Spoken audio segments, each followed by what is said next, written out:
ذاکر نائک کہتے ہیں کہ جو مر چکا اس سے کچھ مانگ نہیں سکتے، یہاں تک کہ پیغمبر محمد صاحب سے بھی نہیں۔ آج کی تاریخ میں ہم محمد صلی اللہ علیہ وسلم سے بھی نہیں مانگ سکتے۔ باقی لوگ کو تو چھوڑو، سنت اور باقی بابا لوگ کو چھوڑو، محمد صلی اللہ علیہ وسلم کو بھی ماننا ہمارے لیے حرام ہے۔ ذاکر نائک کے بھاشنوں سے تمام مسلمان ناراض ہیں۔ وہ مزاروں کو مٹی میں ملانے کی بات کرتے ہیں، محمد صاحب سے بھی منت مانگنے کے خلاف ہیں کیونکہ وہ مر چکے ہیں۔ وہ امام حسین کے قاتل شاسک یزید کی بڑائی کرتے ہیں۔ سرکار نے لکھنؤ میں ان کے لیکچر دینے پہ روک لگا دی ہے۔ اب ان کے خلاف فتویٰ بھی آ گیا ہے جس میں ان کے بھاشنوں کو حرام قرار دیا گیا ہے۔ لکھنؤ سے کمال خان، NDTV انڈیا کے لیے۔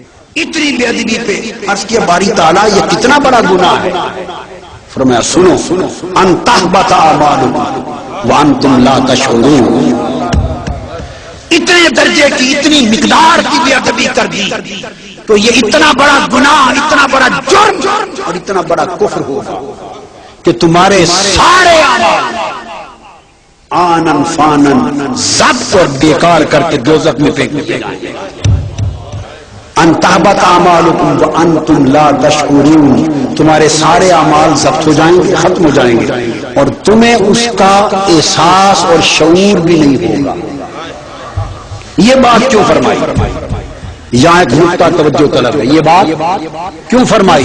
شعور بھی نہیں ہوگا۔ لکھنے والے تیزی سے لکھ کے گزر جاتے ہیں، پڑھنے والے پڑھ کے گزر جاتے ہیں، کہنے والے کہہ کر گزر جاتے ہیں، نہیں مگر یہاں بھی رک کر ذرا رک کر سوچ لو۔ کیوں فرمایا تمہیں شعور بھی نہیں ہوگا، پتہ بھی نہیں ہوگا، خبر بھی نہیں ہوگی؟ اس بات کا ریلیونس اور اہمیت کیا ہے؟ پتہ بھی نہیں چلے گا۔ اچھا بھئی پتہ چلنے اور نہ چلنے سے فرق کیا پڑتا ہے؟ اس کو سمجھ لیں تو بات سمجھ میں آ جائے۔ فرق یہ ہے کہ اگر پتہ اعمال ضبط ہو گئے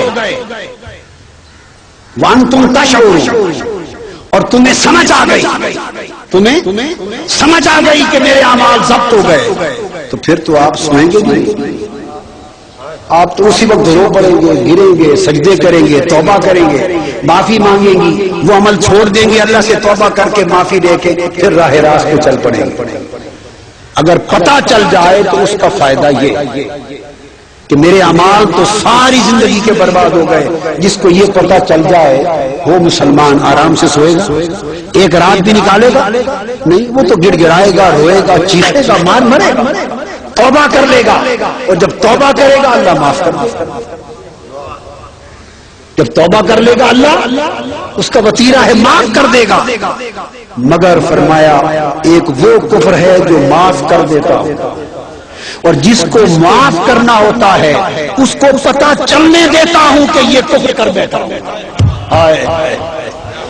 اسے خبر ہونے دیتا ہوں، اسے شعور ہونے دیتا ہوں، اسے پتہ چلنے دیتا ہوں تاکہ اسے پتہ چلے یہ معافی مانگے، توبہ کرے اور میں معاف کر دوں۔ یہ ایک سلسلہ ہے اور جس کے بارے میں طے کر لوں کہ اس بدبخت کو معافی نہیں کرنا، اس بدبخت کو معافی نہیں کرنا۔ ارے میرا انکار کر لیتا، میری بارگاہ میں نازیبا بات کر دیتا، مجھ سے معافی مانگتا، معاف کر دیتا، یہ بدبخت میرے محبوب کو گستاخ ہوا ہے، میرے محبوب کی بارگاہ میں گستاخی کی، میرے محبوب کے برابر بننا چاہتا، میرے محبوب کا ہمسر بننا چاہتا، میرے محبوب کی شان معظمہ گٹانے کا سوچنا چاہتا ہے۔ اس کی جرت اور ایسوں کو بھی معاف کر دوں توبہ کے بعد، ہائے ہائے یہ بات اگلی سننے والی۔ اللہ پاک نے فرمایا تو اگر پتہ چل جائے اس کے کہ میں لٹ گیا تو وہ توبہ کر لے گا اور توبہ کر لے گا، معاف کر دوں گا۔ مگر جو میرے محبوب کا گستاخ ہے اس بدبخت کو معاف نہیں کر سکتا۔ تو اس کا طریقہ کیا ہے کہ نہ وہ توبہ کرے، نہ توبہ کرے، نہ معافی ہو، اور یہ کیسے ہو کہ توبہ نہ کرے؟ اس کا یہی طریقہ ہے کہ اس بدبخت کو پتہ ہی نہ چلے کہ میں لٹ گیا، کہ میں لٹ گیا۔ اب وہ زندگی بھر سمجھتا رہتا ہے کہ میں نے اتنے مدرسے بنائے،